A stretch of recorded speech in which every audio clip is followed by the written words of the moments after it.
हम mountain climb क्यों करते हैं, ये एक बहुत बड़ा फिलोसफिकल सवाल है। शायद माउंटेन क्लाइंबिंग की जड़ में यही चीज़ छिपी हुई है, जिसको आप कह सकते हैं कि ये इंसान की जिज्ञासा है, इंसान की उत्सुकता है उन नई जगहों पर जाने की, उन नई जगहों पर जाकर उन जगहों को एक्सप्लोर करने की और देखने की कि वहाँ पर क्या मौजूद है।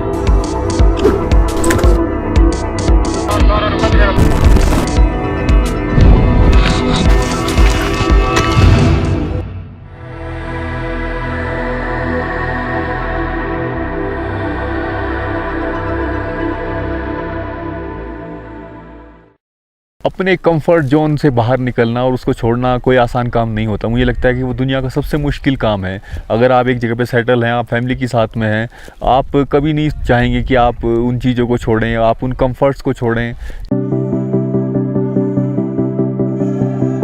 हमारे सफ़र की शुरुआत हुई 12 अप्रैल से, लेकिन आने वाला सफ़र काफ़ी लंबा होने वाला है। एक बहुत बड़ा मिसकंसेप्शन होता है कि सबमिट करने में 1 दिन लगता है। ऐसा नहीं है, सबमिट करने में बहुत दिन लगते हैं। अभी हम लोग बौद्धा में हैं और यहाँ पे पूरी टीम एक्सपीडिशन से पहले प्रे करने के लिए आई है कि हमारा जो एक्सपीडिशन हो वो सफल रहे और सभी अपने अपने मिशन में कामयाब रहे।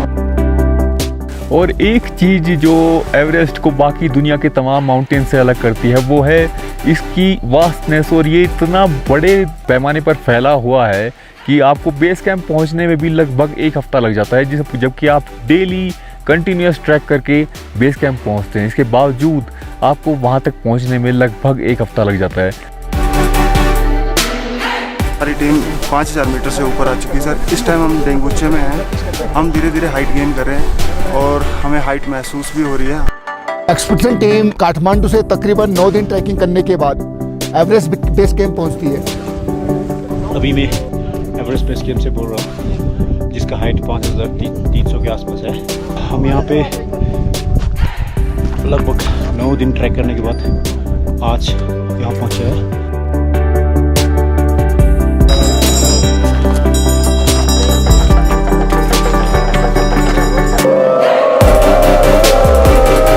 बड़ा खुशी हो रहा है आज, क्योंकि एवरेस्ट लोस से एक्सपीडिशन 2021 का जो आगाज हो चुका है और हम लोग आज बेस कैंप पहुँच चुके हैं। लेकिन ज़्यादा ऊंचाइयां अपने साथ ज़्यादा परेशानियां भी लाती हैं। माउंटेनियरिंग में जैसे जैसे हम एल्टीट्यूड गेन करते हैं, हर आदमी को अपने बॉडी के अकॉर्डिंग प्रॉब्लम शुरू हो जाती है और मैक्सिमम 25,000 तक आदमी को प्रॉब्लम होती है, बिकॉज 25,000 के बाद डेथ जोन कहलाया जाता है। फ्रॉस्टबाइट, हैपो, हैको, एल्टीट्यूड माउंटेन सिकनेस, ऐसी तमाम चीज़ें किसी भी माउंटेनियर के लिए एक बुरे सपने से कम नहीं है। यहाँ पे सभी बोलते हैं हैपो हो गया, हैको हो गया। What does it mean? HAPO high altitude pulmonary oedema, HACO high altitude cerebral oedema. दोनों में आपने सुना है एडिमा हो रहा है, फुल रहा है। तो आपको मैंने अभी थोड़ा सा इंडिकेशन पहले दे दी थी आपको कि इलेक्ट्रोल इम्बैलेंस से आप इन्फ्लक्स ऑफ वाटर होगा, अंदर जाएगा या बाहर जाएगा। अगर अंदर आ रहा है तो स्वेलिंग होगी, स्वेलिंग मीन्स एडिमा। तो पल्मोनरी एडिमा का क्या मीनिंग हुआ? जब आपकी बॉडी को ऑक्सीजन नहीं मिल रही है, वो उसको हाइपर वेंटिलेशन चाहिए, उसको ऑक्सीजन चाहिए, तो वो हाइपर काम करना शुरू करेगा। बिकॉज ऑफ दैट जो हमारी छोटी छोटी जो नलियाँ होती है, कैपिलरीज जो आपने सुना होगा, वो वहाँ से पानी रिसना शुरू हो जाता है। वो धीरे धीरे आपके लंग्स में भरना शुरू हो जाएगा। वो बिकॉज ऑफ क्यों हो रहा है? Electrolyte imbalance and also else यहाँ पे एटमॉस्फेरिक प्रेशर जितना लो हो रखा है, जो कि एक्सट्रीम है यहाँ पे। एक्चुअली हमारे एक पेशेंट है, हाँ उनको एक्यूट माउंटेन सिकनेस हुआ है, nausea, vomiting and severe headache हो रहा है उनको, एंड उनका सैचुरेशन ऑक्सीजन का गिरता जा रहा है, बट कंडीशन वर्स होती जा रही है। तो प्लीज़ जितना हो सके इवैक्यूएशन के लिए बोला जाए, क्योंकि हम मौसम भी पूरा वेदर पैक होने लग गया है।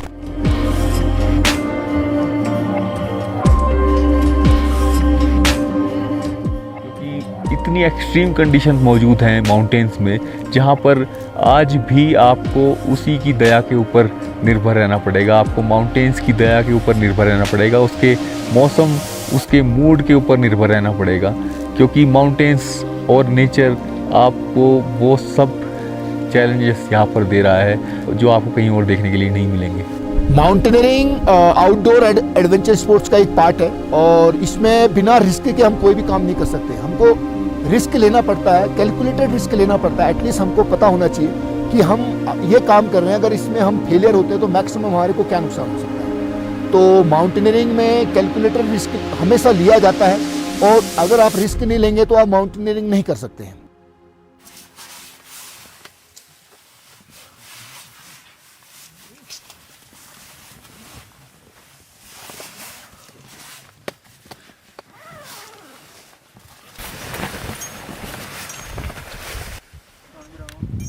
एवरेस्ट बेस कैंप में आने के बाद हमने टीम को एक्लेमेटाइज करने के लिए माउंट लबूचे पीक को चूज किया। लबूचे को ऑप्ट करना इसलिए भी ज़रूरी है क्योंकि लबूचे में आप एक तरीके से अपने स्किल्स की, अपने इक्विपमेंट की एक प्रैक्टिस कर सकते हैं, एक रिहर्सल कर सकते हैं। ये हमारा जो कैंप 1 है वो ऑलमोस्ट 6000 मीटर की हाइट पे है, एवरेस्ट बेस कैंप। तो वहाँ जाने से पहले हम चाहते थे कि पूरी टीम एक बार 6000 मीटर एक्लेमेटाइज हो जाए।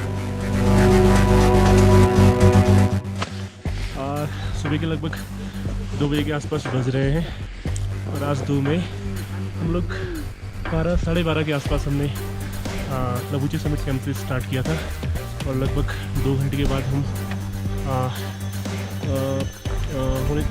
5400 मीटर के आसपास हैं और काफ़ी मज़ा आ रहा है। वेदर क्लियर है जो सबसे बड़ी बात है।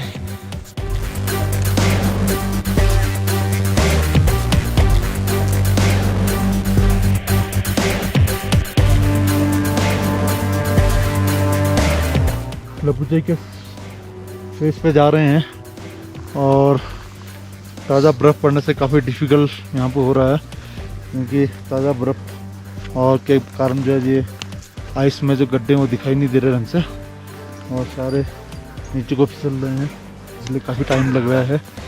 और होपफुली बहुत जल्दी हम लोग लबूचे के टॉप पे होंगे। सारी टीम एक साथ है और सभी सही चल रहे हैं।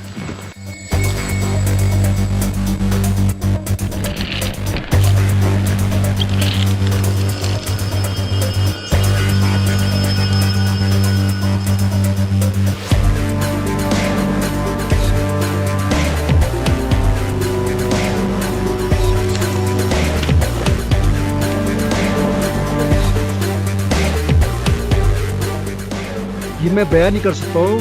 मैंने 2-8000 था 8000 पीक कर रखा है नीचे का, लेकिन ये जो पीक है अपने आप में एक ऐसा अजीबोगरीब जिसमें सारा चीज़ें आप आइस वॉल से लेकर उसके बाद आपको एक ऐसा अनुभव देता है। 20,000 मात्र का पीक है जो कि टेक्निकल पीक है और जिस किसी ने भी इस पीक को चूज किया हुआ है कि ये एवरेस्ट से प्री एवरेस्ट के लिए बहुत बेस्ट पीक है। मैं अपने साथियों के साथ यहाँ आज पाके बड़ा खुश हो रहा हूँ और मुझे लगता है कि ये पीक करने के बाद हमारे साथियों का जो है उत्साह और बढ़ेगा और हम जो है ना एवरेस्ट को आराम से फतेह कर लेंगे। जो चीज़ आपको चैलेंज देती है या फिर जो चीज़ ऐसा लगता है कि वो आपको मार डालेगी, लेकिन अगर आप उससे बच निकलते हैं तो यकीन जानिए आप पहले से कई गुना मजबूत हो चुके हैं। और माउंटेन क्लाइंबिंग ऐसी चीज़ है जो आपको सिखाती है कि यकीनन अगर आप एक चैलेंज से पार पा चुके हैं, अगर आप एक चैलेंज से अपने आप को ठीक ठाक सुरक्षित बाहर निकाल सकते हैं, तो यकीन जानिए आप पहले से कई गुना मजबूत हो चुके हैं, मेंटली, फिजिकली और स्पिरिचुअली भी।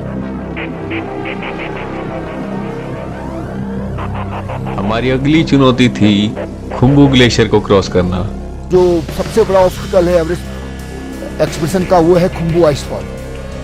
खुम्बू आइसफॉल को किलर ग्लेशियर के नाम से भी जाना जाता है। बेसिकली खुम्बू आइसफॉल सिरॉक्स के ऊपर में पूरा टिका हुआ है।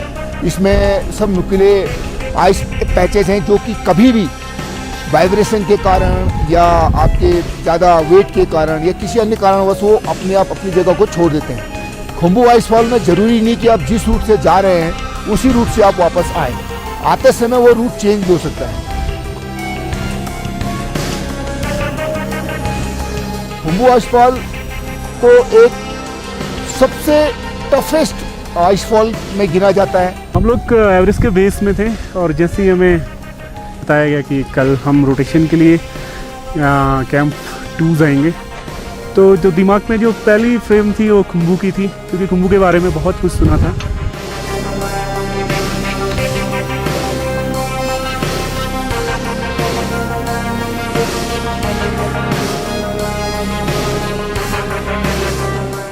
आज से पहले इस टाइप का जो भी एक्सपीडिशन किया, इस टाइप का चैलेंज किसी में मिला नहीं।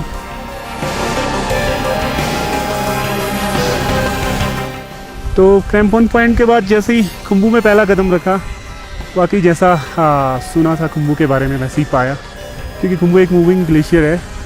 तो हर जगह पे आपको एक नया चैलेंज मिलता है, चाहे लैडर हो, चाहे वॉल पे क्लाइंब करके जाना हो, चाहे जो खुम्बू का जो टूटा फूटा सा जो क्रेवास हो उसके ऊपर से गुजरना हो। हम लोग सुबह लगभग 2 बजे स्टार्ट किए थे एवरेस्ट बेस से, और अभी लगभग 6:30 पौने 7 बज रहे होंगे। हम लोग कैंप 1 में हैं और रियल क्लाइंबिंग रही, चाहे जुमारिंग हो, चाहे आइस क्लाइंबिंग हो, कहीं ना कहीं एक रियल टेस्ट था आज कैंप 1 के लिए। और हम लोग इस साइड से फंस पा रहे हैं।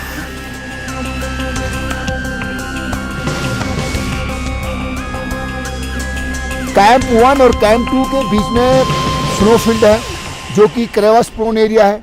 जगह जगह में आपको लैडर लगी हुई मिलेंगी और आपको बहुत ही सावधानी से इस आइस फील्ड को क्रॉस करना पड़ता है। आम माउंटेनियर्स देखने में लगता है कि हम इसको 1 घंटे या 2 घंटे में चले जाएंगे, और आप एक ट्रैक से इवन 2 से 4 फीट भी लेफ्ट राइट नहीं हो सकते हैं, क्योंकि वहाँ पे क्रेवास प्रोन एरिया है। आप ऊपर धीरे धीरे जाते जाएंगे तो आपके टोटली नेचर पर डिपेंडेंट है। कैंप 1 में जाएंगे बहुत कंफर्ट कम हो जाएगा, आपको खाने को भी नहीं मिलेगा, आपको हो सकता है ऑक्सीजन लगानी पड़े सर्वाइव करने के लिए। कैंप 2 जाएंगे, खाना और कम हो जाएगा, आपको हो सकता है पानी पे और सूप पे गुजारा करना पड़े। आपके अंदर बहुत सारे इमोशंस आएंगे, कभी आप डिप्रेस होंगे कि यार मैं मौसम ख़राब हो गया, आज मुझे निकलना था। फिर कभी कभी इतनी एंग्जाइटी हो जाएगी कि आपको सुबह 3 बजे निकलना है, आपको रात भर नींद नहीं आएगी, तो एक एंग्जाइटी होगी। फिर आप इतने स्ट्रेस में रहेंगे कि आपको बहुत जल्दी एक छोटे से शॉर्ट पीरियड ऑफ विंडो में एक जगह को क्रॉस कर लेना है, क्योंकि उसके बाद वो जगह जानलेवा हो सकती है।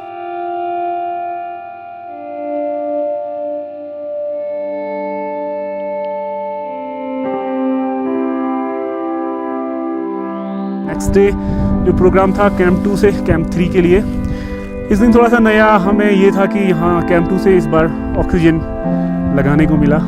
तो कैंप 1 पॉइंट से हमने ऑक्सीजन लेना स्टार्ट किया, और एक अच्छे टाइमिंग के साथ 4 घंटे में हम लोग कैंप 2 से कैंप 3 पहुँचे।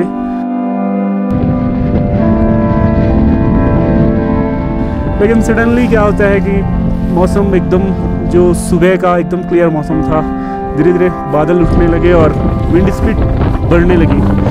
इसी बीच हमें बताया गया कि जो वेदर प्रेडिक्शन है, शाम को 5 बजे से लेकर काफ़ी हाई विंड चलेगी, ऐसा कुछ बेस से बताया गया, जो भी मौसम का पूर्वानुमान था। तो दिमाग में इस बिल्कुल भी नहीं था कि कैंप 2 से हमें वापस होना है ख़राब वेदर को लेकर के। तो बहरहाल जो भी हुआ, वापस आना पड़ा।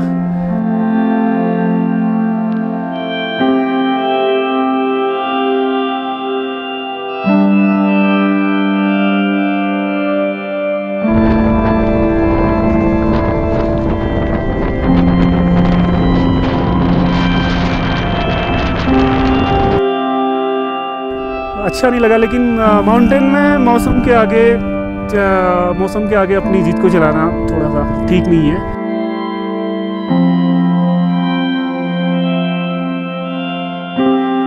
साथियों, पीक पर चढ़ने के बाद कैसा नज़ारा होता है, मुझसे कई लोग पूछते हैं। मैं आपको बताना चाहता हूँ, मेरे सामने एवरेस्ट है, मकालू, और ये संसार का एक अद्भुत नज़ारा।